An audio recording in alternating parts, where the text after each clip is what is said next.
pero vamos a tener la continuación de los temas La paz de Dios. Sí, se han dado las circunstancias para que finalmente pudiese predicar sobre este tema y la verdad es que, sabéis, nos detuvimos precisamente en Colosenses 1, que daba pie a Colosenses 2, evidentemente. Y Colosenses 2 es uno de los capítulos más complicados, más difíciles, en el cual la mayor parte del mundo creyente me refiero a cristiano, no solo católico, sino protestante, se basa para echar por tierra grandes pilares de la verdad. Por tanto, hoy tendremos que hablar de esto si nos da tiempo, porque el tema es un poco extenso. Vamos a empezar, sin más, ya con una oración. Padre nuestro, una vez más, Señor, recurrimos a ti para pedirte que el Espíritu Santo esté en nosotros, para que hable a través mío, para que muestre la verdad en su totalidad, Señor, en su plenitud, para salir de errores y de engaños, y para poderte seguir siendo libres, verdaderamente libres en ti, en la verdad.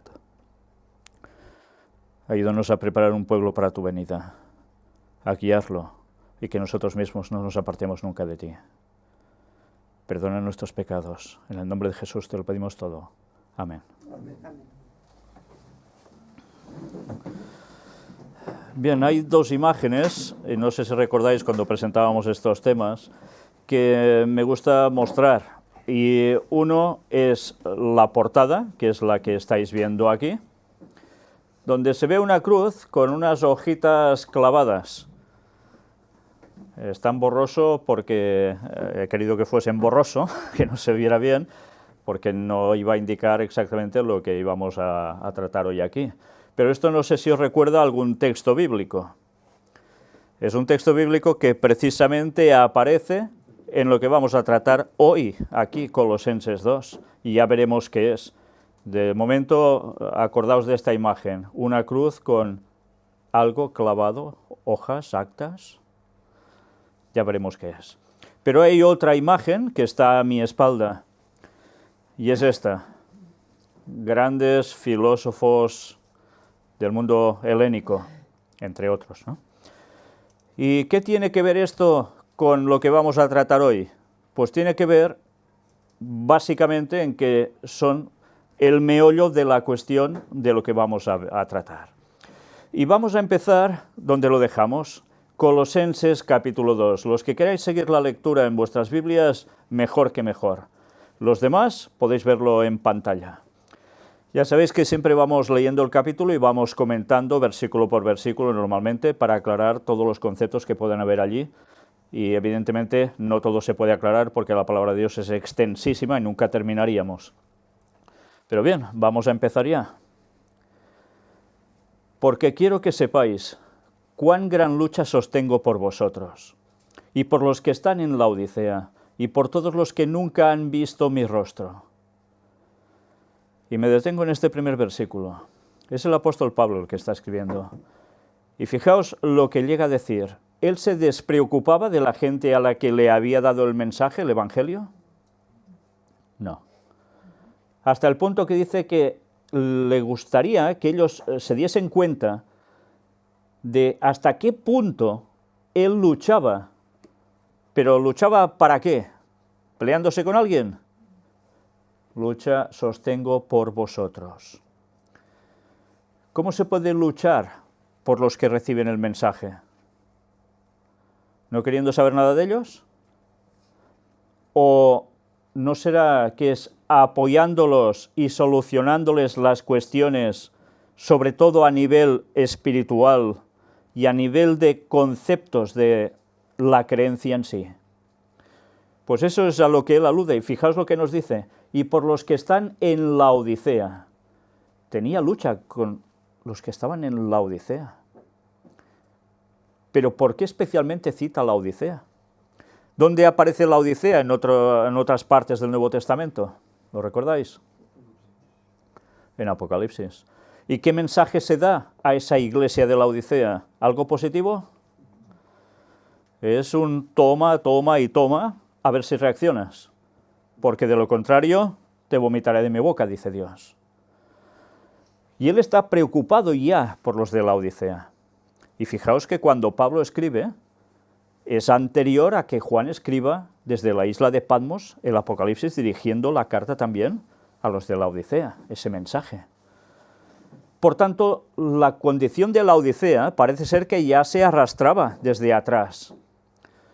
Y llega un punto en que él está sumamente preocupado por ellos. Pero además, fijaos, se queda solo con este grupo y por todos los que nunca han visto mi rostro. Ahora lo tenemos bien, ¿verdad? Que vean nuestro rostro, a mí mismo ahora me estáis viendo en una pantalla, puedo predicar y todo el mundo ve mi cara y sabe quién soy, etc. Pero en esas épocas no tenían la tecnología de ahora. Escribían una carta, daban el mensaje, la gente sabía que él había sido apóstol, pero no sabían ni el aspecto que tenía. Debían creerlo por lo que decían los otros y por el mensaje que recibían de él. Pero él estaba preocupado por todos, tanto por los que conocía, por los que no conocía, porque evidentemente a estos no los conocía, no habían visto nunca su rostro, no los conocía. Esto es ser un pastor de verdad, ¿no? Vaya que se lo es. Estar preocupándose por todos los que da el mensaje, para no dejarlos en la cuneta, preocupándose por ellos. ¿Y por qué? Para que sean consolados sus corazones, unidos en amor, hasta alcanzar todas las riquezas de pleno entendimiento, a fin de conocer el misterio de Dios el Padre y de Cristo, en quien están escondidos todos los tesoros de la sabiduría y del conocimiento. ¿Consolados sus corazones? ¿Qué quiere decir con consolar sus corazones? ¿Ellos de dónde provenían, los colosenses? Provenían de religiones paganas, por norma general. Podía haber judíos entre ellos conversos, pero también había gente que se añadía, gentiles. Ser consolados sus corazones, porque evidentemente todo el que aceptaba el mensaje de Cristo, fácil no lo iba a tener. Y necesitaban ser consolados, porque algunos, evidentemente, el mensaje que les podía provocar, lo mismo que ahora, causa de división, familias rotas, problemas laborales. Es lógico, eso es lo que causa el mensaje cuando es abrazado, cuando los otros no lo ven tan claro como uno, ¿no? Y dice unidos en amor, qué bonito. Decir unidos en amor a toda esta gente que cita aquí es prácticamente a todos los cristianos, a todos los de esa época. ¿Y creéis que esto no debe ser aplicable a nosotros ahora? ¿Unidos en amor? Pues es lo que debe ser. ¿Cómo podemos llamarnos cristianos si no amamos? Es absurdo. Hasta alcanzar todas las riquezas de pleno entendimiento. Pleno entendimiento. ¿Quiere decir que la verdad la podemos conocer absolutamente toda con su enorme trascendencia? ¿Quiere decir eso? No. Pero que sí, todo el pleno entendimiento que podamos tener sobre las riquezas del Evangelio en Cristo, todo ese que podamos conseguir, debemos tenerlo, debemos abrazarlo. Por tanto, se puede llegar a comprender muchas cosas que en un principio quizás crees que no tienen explicación o no terminas de comprender. A fin de conocer el misterio de Dios el Padre y de Cristo. Fijaos que aquí ya está diciendo algo que viene a ser la guinda de esta cuestión. Se está dirigiendo a personas que evidentemente, si unos de ellos eran judíos, creían en el Padre, seguro. ¿Pero creerían en el Mesías que fue Jesús? Debían llegar a conocer todo esto, este misterio, Dios Padre, Cristo. ¿Y los gentiles? Los gentiles tenían mucha, ¿qué? Mitología. Y en las mitologías, ¿qué tenían los griegos? ¿No tenían a un Dios por encima de todos y luego a otros menores? Tenían a Zeus, ¿no? Y tenían también otras divinidades. Pero ellos debían relacionar que había un misterio aquí, una cuestión que ellos no terminaban de encajar fácilmente. El misterio de Dios Padre y de Cristo. Y la relación entre ellos. Esto es lo que debían ir conociendo más. Y dice, en quien están escondidos todos los tesoros de la sabiduría y del conocimiento. ¿A quién hace referencia con estas palabras? A Cristo. Cristo es en el cual radica la sabiduría y todo el conocimiento. Por tanto, ¿qué quería hacer él cuando se dirigía a ellos? Que consiguieran este conocimiento en Cristo, que es lo que todos debemos hacer.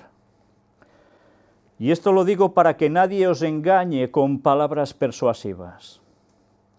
Y aquí, una vez más, extrapolemos, cojamos lo de Pablo en su tiempo, a quien se dirigía, y lo pasamos a nuestro tiempo, en nuestra época, ahora. ¿Puede ser que alguien nos engañe con palabras persuasivas? Fijaos que está hablando de conocer. Y en cambio, alguien con palabras persuasivas te puede desviar de ese conocimiento. ¿No está pasando ahora literalmente esto entre el pueblo de Dios? Vaya que se está pasando.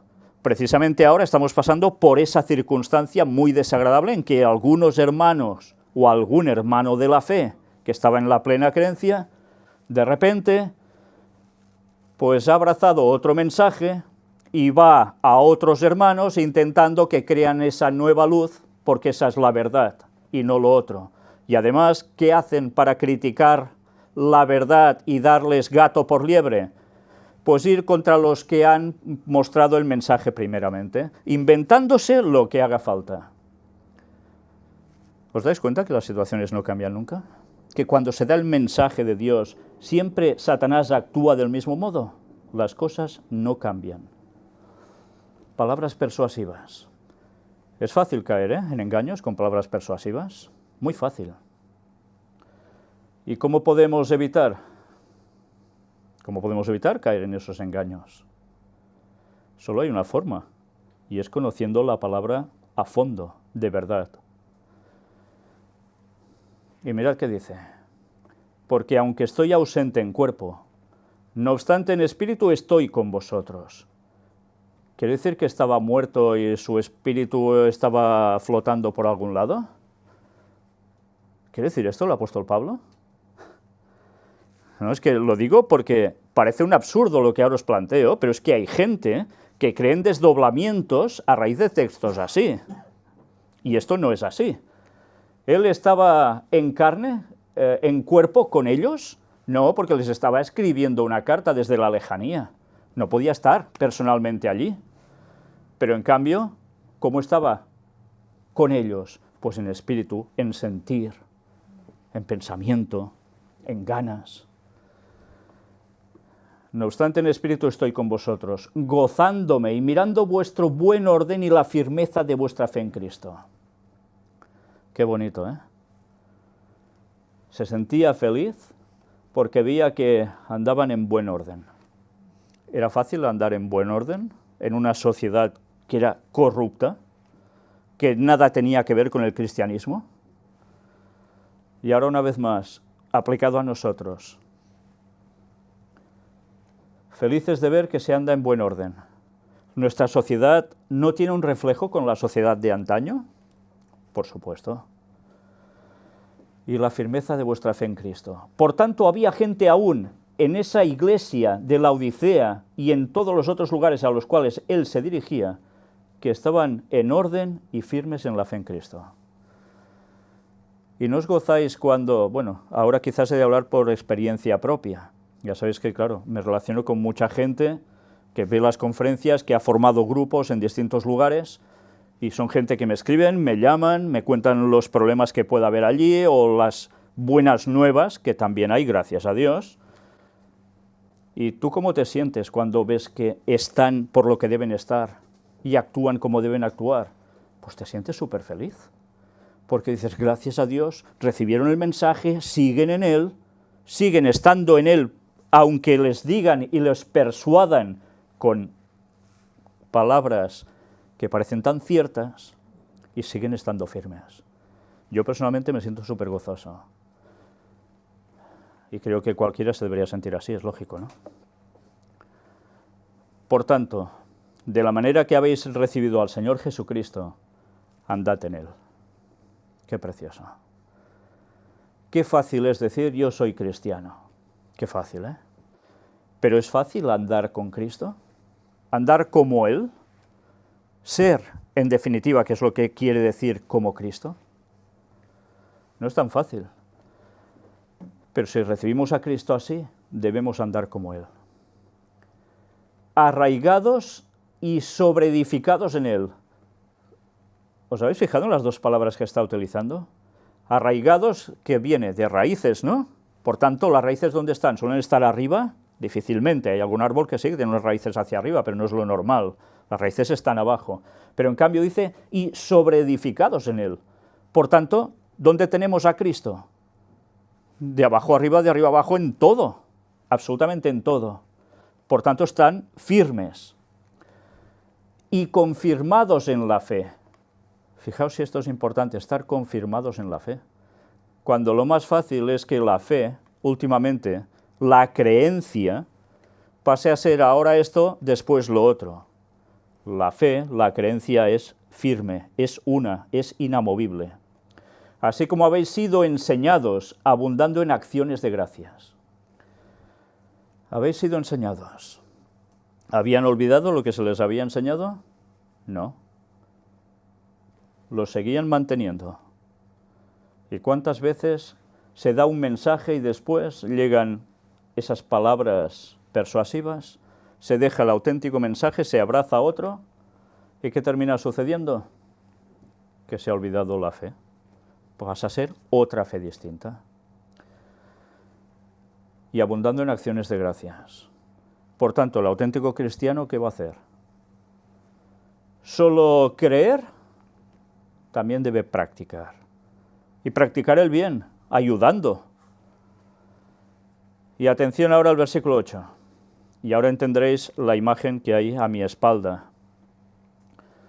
Mirad que nadie os engañe por medio de filosofías y huecas sutilezas, según las tradiciones de los hombres, conforme a los rudimentos del mundo, y no según Cristo. Que nadie os engañe por medio de filosofías. Grecia, porque es conocida, básicamente. Sus filósofos, ¿no? Una maravilla de filósofos. Bueno, esto es lo que el mundo normalmente interpreta, maravilla de filósofos. Por tanto, esto tenía una aplicación literal en su momento. Y ahora no tenemos filósofos. Vaya que sí hay filósofos. Esta misma semana, aquí en Cataluña, murió alguien muy conocido, Eduard Punset. En España en general fue muy conocido no solo por haber sido político, sino porque además fue un gran divulgador de cuestiones científicas que tenían que ver sobre todo con la mente y el universo. Y dejaba ir unas frases, a veces muy impresionantes, pero a veces que si tú sabes la verdad dices, ¿pero qué está diciendo? No cuadra para nada. Pero la gente maravillada, y personas también que se mueven en ámbitos filosóficos, yo he podido ver cómo daban alguna conferencia y se llenaban las salas. Dices, ¿cómo puede ser? Y en cambio irás a hablar de la palabra de Dios y ni el gato aparece. Algo pasa, ¿no? Bueno, la gente es atraída por filosofías, por conocimientos, que al final pueden ser ciertos en parte, o mucha parte, pero no siempre del todo. Y es más fácil arraigarse a esto que no a una fe que te marca un modo de vivir y acercarte a Cristo. Pero esta sociedad de ahora es como la de antes. Y huecas sutilezas. ¿Una sutileza hueca qué es? Claro, podemos pensar en un tronco hueco, ¿no? Que está solo la parte de la corteza y oh, qué bonito por fuera, pero por dentro allí no hay nada. Bueno, puedes aprovechar a hacer una lámpara si quieres, pero ¿qué vas a hacer? Pero es que hay sutilezas que aparentemente, ostras, ¿qué me está diciendo? Esto no lo había pensado yo, esto es un nuevo mensaje, esto es una maravilla. Pero en el fondo está hueco, no hay nada de verdad, pero lo parece por fuera. ¿Cambian las cosas de hace 2000 años ahora? Para nada. Y además dice, según las tradiciones de los hombres. Y aquí no solo deberíamos hablar de la influencia de los griegos, sino también podríamos hablar de las tradiciones que habían entre los judíos que habían aceptado el mensaje del cristianismo y que estaban en los grupos como los colosenses y otros. Y esto es clave destacarlo, porque nos va a servir para entender el resto de los versículos que aparecen en Colosenses 2. Sin este detalle nos vamos a perder por sutilezas huecas. Mirad qué nos dice aquí. Conforme a los rudimentos del mundo y no según Cristo. A veces hay cosas que parecen que son muy ciertas, muy buenas, pero eso no proviene de Dios, son rudimentos del mundo. Da igual si vienen del mundo judío, del mundo filosofal griego o de donde sea, o del oriental, porque ahora es lo que está de moda. Y en cambio, no proceden de Cristo, según Cristo.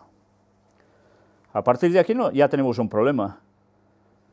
¿Lo tuvieron ellos? Lo tendremos también ahora. Las tradiciones de los hombres. ¿Pesan las tradiciones de los hombres? ¿En nuestra sociedad, incluso siendo cristianos, nos pesan esas tradiciones? Pues muchísimas veces sí. Porque el mundo es lo que sigue, tradiciones. Pero ahora, además, fijaos, aplicad esto a cuestión espiritual. ¿Hay tradiciones espirituales que no son conforme a Jesús? ¿Y que se suelen aceptar y abrazar también? Vaya que se las hay. Entonces hemos de pararnos y decir, cuidado, una cosa son los rudimentos del mundo y otras las de Cristo, nada que ver. Tradiciones de los hombres, con filosofías, huecas sutilezas. ¿Qué pasaba en ese tiempo? ¿Qué pasaba con esos judíos que habían sido conversos al cristianismo en esos inicios? ¿No arrastraban tradiciones? ¿Y qué tradiciones arrastraban? Había una cosa que todo judío varón se le practicaba cuando nacía al cabo de 8 días, ¿no? ¿Lo recordáis? Circuncisión. Y recordemos otros escritos de Pablo donde habla precisamente de la circuncisión. Ya no toca. Y ahora ya es otra cosa. ¿Pero era solo la circuncisión? ¿Qué más tenían? ¿Qué más tenían? ¿Lo recordáis? ¿Todos los días eran iguales para ellos? No, no todos los días eran iguales. Había veces en que tenían festividades, fiestas, y esas fiestas del mundo judío las seguían arrastrando al entrar incluso en el mundo cristiano. Como si no hubiese habido un cambio desde Cristo a antes o después. Esto automáticamente les planteó una gran dificultad en los tiempos de Pablo a los cristianos. Recordad que es algo recurrente en sus escritos marcar la diferencia. Esto ya no toca, ahora es esto. Y esto les hacía gracia a esos judíos que aceptaron el cristianismo en un principio. Algunos lo aceptaron aparentemente, otros nunca lo aceptaron en verdad, y otros sí lo aceptaron de corazón, pero arrastraban tradiciones. Todos ellos debían aceptar la verdad tal cual era. ¿Pero creéis que ellos no iban a apretar creyéndose que habían sido el pueblo elegido por Dios? Pues claro que apretaban esas congregaciones. ¿Y qué querían imponer? Pues lo que ellos habían tenido desde siempre. Por tanto, las cosas debían hacerse aún como a ellos se les habían enseñado y habían practicado hasta el momento de aceptar a Cristo como Mesías. ¿Esto no iba a generar problemas? Vaya que sí generó problemas. Pero es que ahora suele pasar lo mismo. Ahora estamos en esos tiempos en que se habla tanto de judíos mesiánicos. Y es verdad que hay muchos que verdaderamente han abrazado a Cristo plenamente. Pero aún tienen un problema. Siguen arrastrando tradiciones del mundo judío y lo acoplan al mundo cristiano. No han dado el salto, siguen estando en eso. Y lo peor es que hay gentiles que adoptan estas creencias y vuelven a lo de antes, en vez de seguir hacia adelante. El problema sigue estando igual. Es un problema realmente grave. Ahora imaginaos que esa situación que se está dando ahora, la de si no dices Yoshua, ya no vas a ser salvo. Y tantas cosas más parecidas. ¿Esto qué es? Esto es judaizar. Esto es hacer lo mismo que hacían esa gente. ¿Por qué habla de Dios Padre y de Cristo? Pablo escribe en hebreo. Cuando se dirige a los colosenses, ¿les escribe en hebreo? ¿Les escribe en latín? ¿En quechua? Les escribe en griego. Y él es el que pone el nombre así, Cristo, o pone Jesús y Jesús. Entonces, mira, Pablo se va a condenar porque está llevando a todos a la perdición. ¿Nos damos cuenta del absurdo? Cuando hay problemas de demonios, tú dices en el nombre de Jesús y se van, y lo dices en catalán en el nombre de Jesús y se van, y resulta que solo si dices Yeshua irás bien. ¿Nos damos cuenta que aquí falta algo? ¿Aquí falla algo? Pues esto es judaizar, señores, esto es judaizar, y está atrapando a la mayor parte de cristianos últimamente. ¿Por qué? Porque además, sin darse cuenta, los llevan al sionismo, que es apoyar toda la cuestión de lo que se está haciendo en Israel y se va a hacer, que es el tercer templo de Jerusalén, y no se dan ni cuenta. Y eso es una trampa satánica, señores. ¿Tanto cambian las cosas de antes ahora? Fijaos que es importante examinar cada detalle, porque las cosas cuando las aplicas ahora, resulta que este escrito que alguno puede pensar, bueno, esto es de hace 2000 años, qué rollo, ¿no? Está siendo lo mismo que ahora. Pero cuidado, lo mismo que ahora, pero ahora aún se acrecienta más, porque el diablo sabe que le queda poco tiempo. Y el diablo hará todo lo posible para hacer sucumbir a todos. Y nos sigue diciendo esto. Porque en él habita corporalmente toda la plenitud de la deidad. Gracias a Dios que estuvimos presentando sobre la naturaleza de Cristo. Unos cuantos temas. Allí cualquier persona que duda de que Cristo sea igual a Dios Padre e igual al Espíritu Santo, puede verlo y comprobarlo. Y esas malas interpretaciones que hay dentro del mundo cristiano, si se examinan las cosas bien, cualquiera se da cuenta que esto es así. No es Jesús un Dios menor. No, es que de algún modo procede del Padre y por tanto se genera algo. Esto es una cuestión satánica, señores. Ese tipo de Trinidad en el cual Cristo no sabe lo del Padre, porque el Padre dice que lo pone solo para Él y Él no puede enterarse, lo aplican así hasta siempre, hasta la eternidad pasada y la presente y la futura.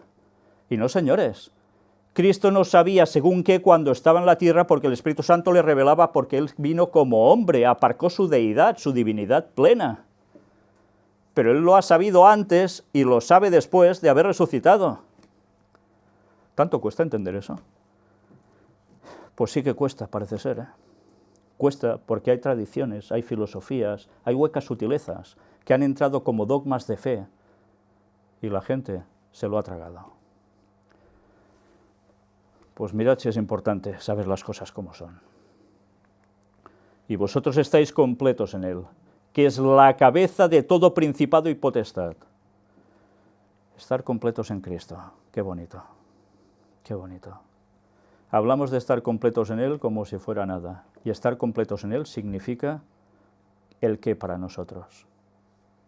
El todo, es el todo, es la salvación, la vida eterna, el estar en Él por todo, para todo, por siempre.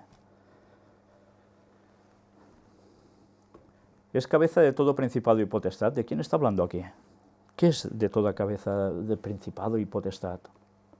¿Dónde se habla de principados y potestades? Hay otro texto que habla de principados y potestades y que tenemos lucha contra ¿quién? No tenemos lucha contra carne y sangre, sino contra principados, contra potestades de las huestes de maldad en las regiones celestes. Lo escribe el propio apóstol Pablo, Y aquí hace referencia a que es cabeza de todo principado y potestad. Por tanto, ya vemos por el otro texto que está hablando de ángeles, de seres en otros lugares que no es la tierra. Y Él es la cabeza de todo. Y aunque Satanás ha querido hacer o ser cabeza de un grupo de ángeles rebeldes, quien sigue mandando, ¿quién es? Cristo. Y cuando recordáis episodios de endemoniados como los gadarenos, cuando se acerca a Cristo, ¿qué le dicen? Ya vienes a atormentarnos antes de tiempo, permítenos que vayamos a esos cerdos, a ese hato de cerdos, y les concede, y le hacen caso.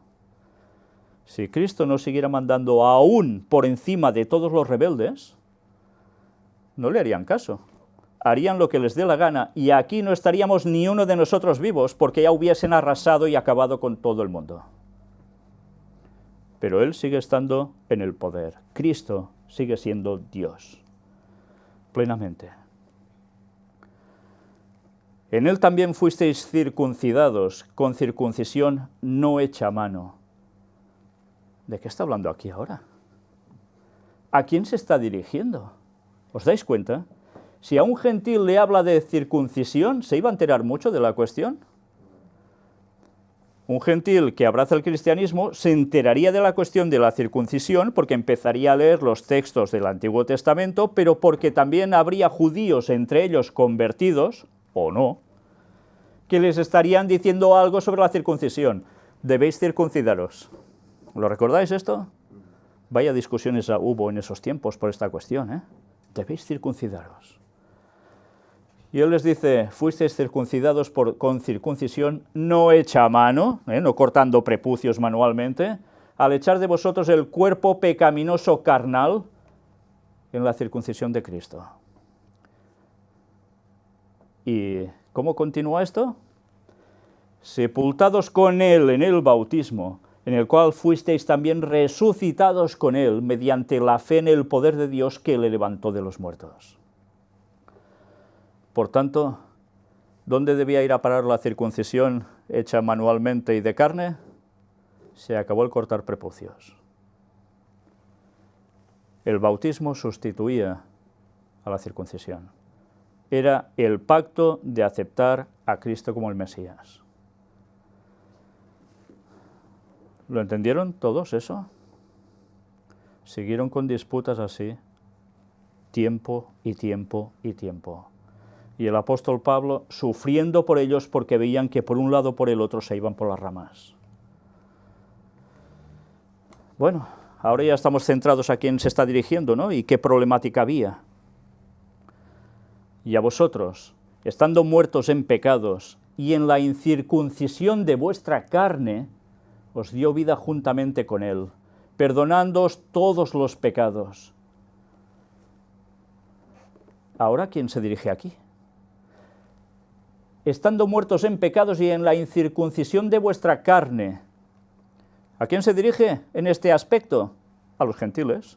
No estaban circuncidados, pero está hablando de la polémica que hay en esa cuestión.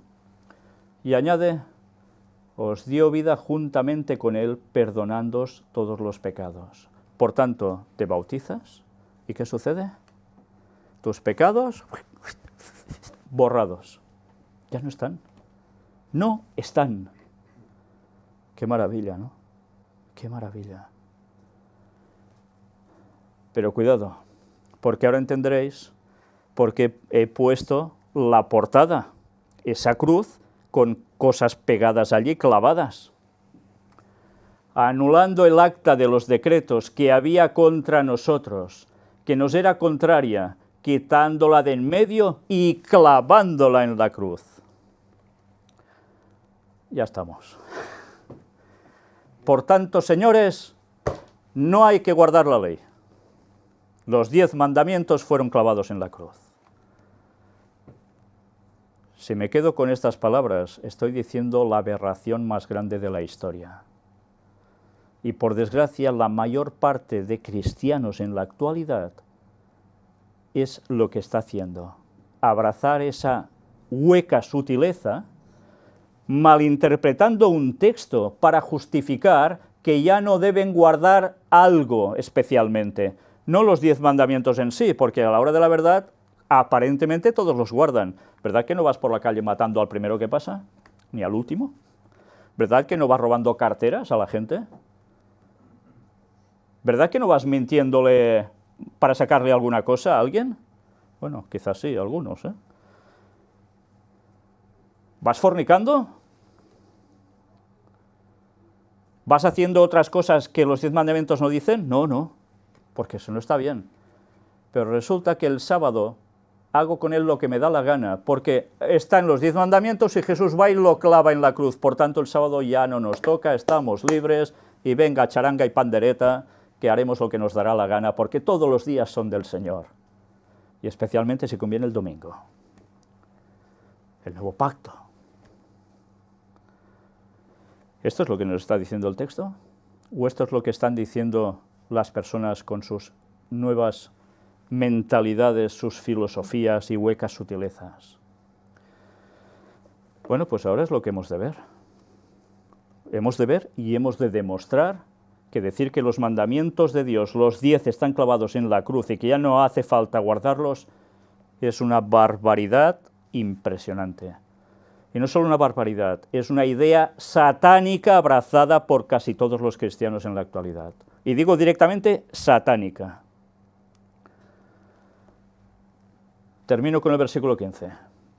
Y despojando a los principados y a las potestades, los exhibió públicamente, triunfando sobre ellos en la cruz. Aquí nos vuelve a hablar de principados y potestades. ¿A quién hace referencia? ¿A quién vence Jesús en la cruz? A Satanás y sus ángeles rebeldes, a los que le han seguido. Los exhibe públicamente. Es curioso, porque el que se exhibe públicamente en la cruz es el crucificado, ¿eh? Es al que todo el mundo mira. Pero en cambio, él allí es cuando muestra la verdad de todo. En verdad la visión es al revés. Quien se muestra públicamente como perdedores son ellos, los demonios. ¿Recordáis que en esos momentos en la cruz sucede algo? Un poco antes, cuando es juzgado Cristo, va a Poncio Pilato, es llevado allí. ¿A quién os libero? ¿A Barrabás, que era un peligro, o a Jesús? A Barrabás, a Barrabás. ¿Y qué haré con este? ¡Crucifícale, crucifícale! ¿Quién gritó esto? ¿Quiénes incitaron a gritar esto? Evidentemente, fariseos, escribas, los que queráis, judíos, sí. Pero alguien dio el primer grito para que todo fuera seguido por la gente. Los demonios, haciéndose pasar como personas entre la multitud, fueron los que empezaron a clamar, crucifícale, crucifícale, y todos, venga, como borregos, crucifícale. Cayeron en manos de demonios y no se daban ni cuenta. Su odio les pudo. En vez de aceptar la verdad, les pudo. ¿Sabéis? Hoy mismo estaba leyendo, mi hermano decía que leía Esdras, y yo estoy en Mateo, y precisamente el capítulo donde hay toda esta situación. Y cuando lees ese capítulo, lees el anterior, lees los anteriores, ves lo que Jesús hace, dice, que es para quedarse perplejo y solo alabar a Dios y reconocerlo a Él como el Mesías, y ves que en vez de aceptarlo, van pensando cómo se lo pueden quitar de en medio, cómo pueden llegar a asesinarlo. Es incomprensible. Dices, ¿cómo se puede matar a alguien así? Y van y lo consiguen. Es incomprensible. Si no son mentes poseídas por demonios, ¿cómo entiendes eso? Pues es lo que hicieron. Y esos demonios allí se manifestaron, crucifícale, crucifícale. Pero cuando Jesús muere en la cruz, allí vence. ¿Sabéis? Hay una escena que aparece en una película, La Pasión de Cristo, de Mel Gibson, que es director. Justo en la escena de la cruz, creo que allí consigue algo muy acertadamente, y es cuando el actor que representa, que hace de Satanás, que va como en capucha, que es una actriz en verdad, es una mujer, en el momento en que Cristo muere, hace algo. No canta victoria, sino que grita, pero grita porque sabe que la ha pifiado. Y eso es así. Satanás en un momento pensó que era su victoria, pero sabía que ese era el punto de su condenación. ¿Y qué intenta hacer para paliar lo que acaba de hacer llevado por su odio hacia Cristo? Enseguida mueve a la gente para que vayan y pidan que pongan una guardia justo en la tumba de Jesús, porque no sea acaso que al tercer día vengan sus discípulos, se lo lleven y digan que ha resucitado, y aún sería peor el mal. Satanás es el que mueve a que se haga eso, porque sabe que su condena está sellada, y sabe que tuvo que sellar esa tumba para que Cristo no saliera. ¿Y qué sucede? Pues sale Jesús. Viene un ángel, hace rodar la piedrecita, bueno, la rueda, que es un pedazo rueda tremenda. ¿Habéis visto las imágenes que se presentan en la tumba donde estuvo Jesús? Es una rueda enorme de piedra. Y la sellaron, porque en un principio había sido rodada, pero no estaba sellada. ¿Cómo se sellaba? Se ponía algo en los extremos de la rueda, al final clavado en la pared de hierro, para que no pudiera voltear ni a derecha ni a izquierda por un reguero por donde pasaba esa piedra, que era, para que me entendáis, como una piedra de molino, pero enorme. Y aparece el ángel, ¿y qué sucede? La piedra como si nada. Allí no hay remaches que valgan para nada, ¿eh? Y Satanás, ¿cómo se debió quedar? ¿Os lo imagináis, no? En la cruz fue su sentencia. Pero bien, ahora vamos a la cuestión. ¿Lo que clava Cristo allí en la cruz son los 10 mandamientos? Vamos a ver algo que creo que está muy bien explicado en el comentario bíblico, y que después hay otras palabras, porque este texto sigue, este capítulo sigue, que ya trataremos directamente. Pero aquí creo que vale la pena mostrar lo que aparece muy bien explicado en el comentario bíblico adventista tomo 7,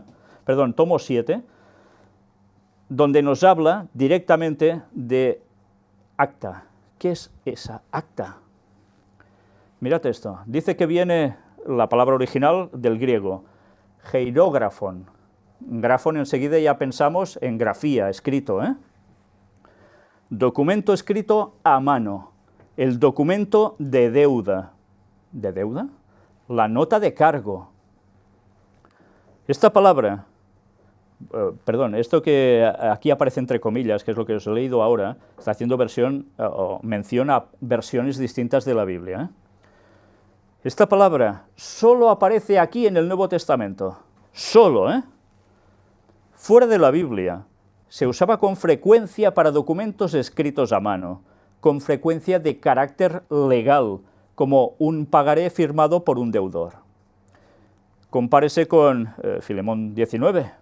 La anulación de un pagaré tal se efectuaba únicamente después que la deuda había sido pagada y se habían cumplido plenamente las condiciones del mismo.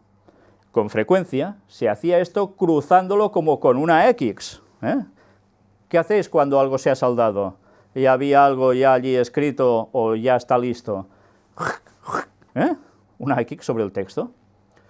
Como lo muestran los ejemplos de los papiros. La tinta soluble en agua con que se escribía el papiro también podía ser lavada o borrada. Luego se escribía de nuevo en el mismo papiro. Algunos comentadores sostienen que el apóstol está diciendo a la iglesia de Colosas que la regeneración de sus miembros mediante el poder de la resurrección proveniente de Dios y la restauración dentro de ellos de la imagen divina se efectuaron cuando Dios borró o canceló el pagaré que ellos debían pagar. Otros ven una referencia a la ley mosaica, especialmente tal como la interpretaban los judíos.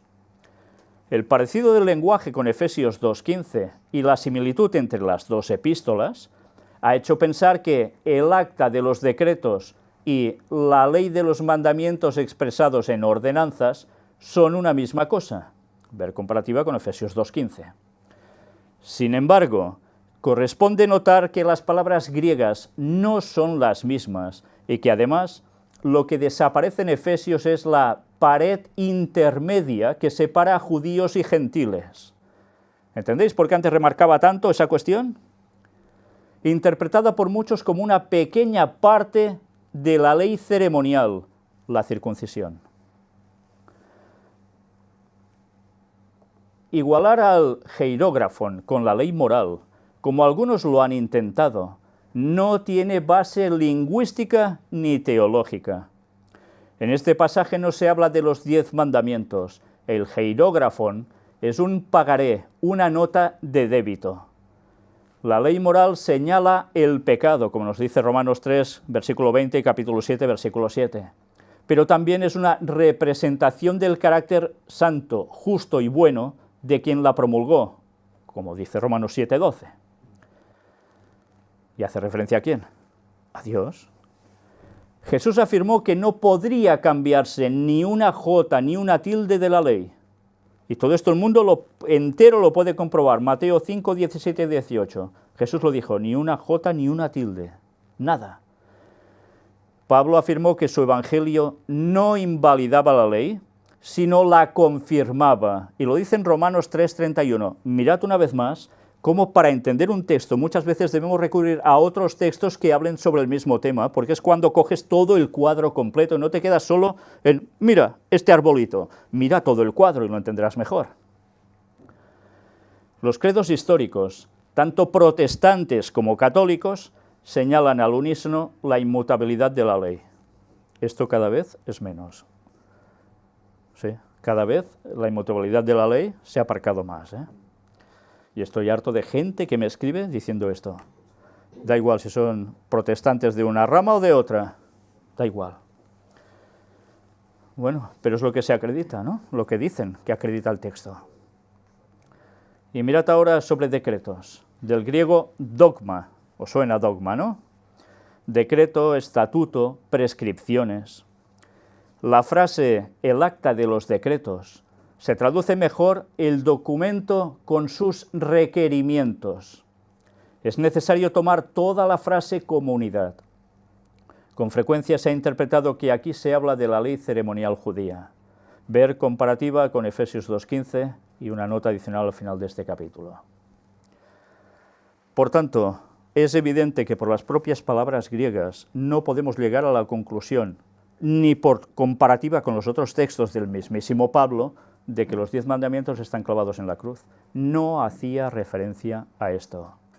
Hacía referencia ¿a qué? A cuestiones de leyes que se le dieron al pueblo de Israel, pero que tuvieron su cumplimiento en Cristo. Allí se acabó. Muchas cosas, cuando Cristo muere en la cruz, se terminan. Y a veces cuando se habla de perpetuidad, no siempre hay que decir por siempre, por la eternidad, sino a veces hasta un cierto límite, todo ese recorrido es perpetuo.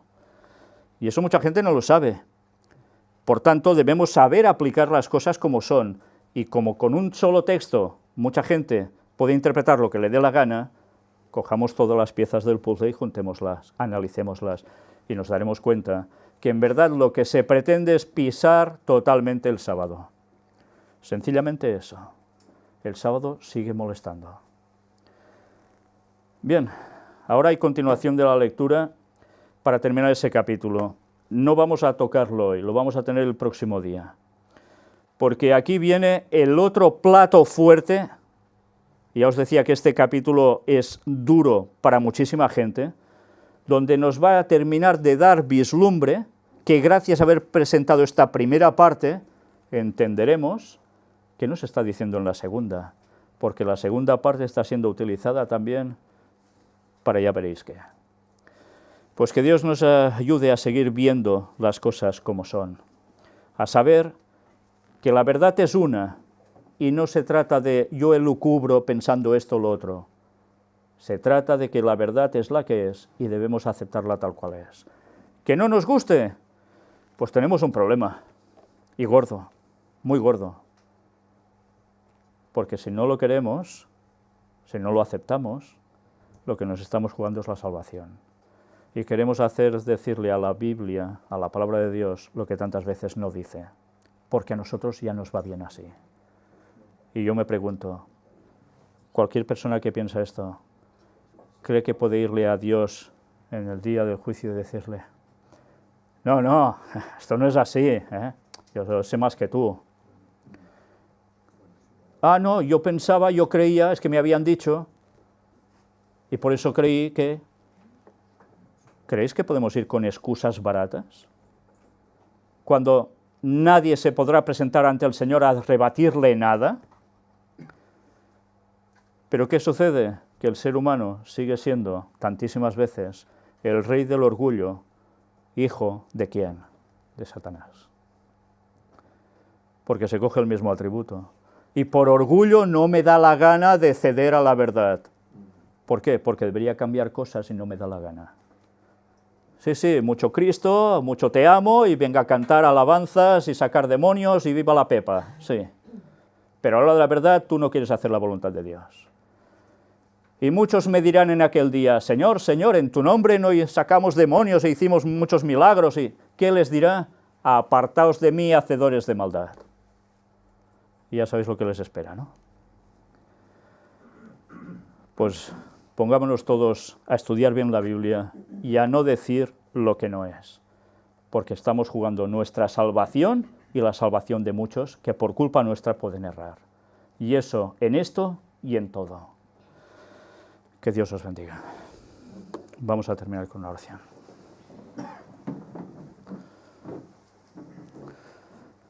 Padre nuestro, Señor, solo podemos que agradecerte, porque las palabras que quedaron registradas para nosotros, especialmente, ahora destacan como nunca. Cosas del pasado que, como el mismo apóstol Pablo escribió, estaban registradas especialmente para los que han alcanzado los fines de los siglos, o sea, nosotros. Ayúdanos, Señor, a aprender a ser humildes, a ser como niños, dejando el orgullo totalmente de lado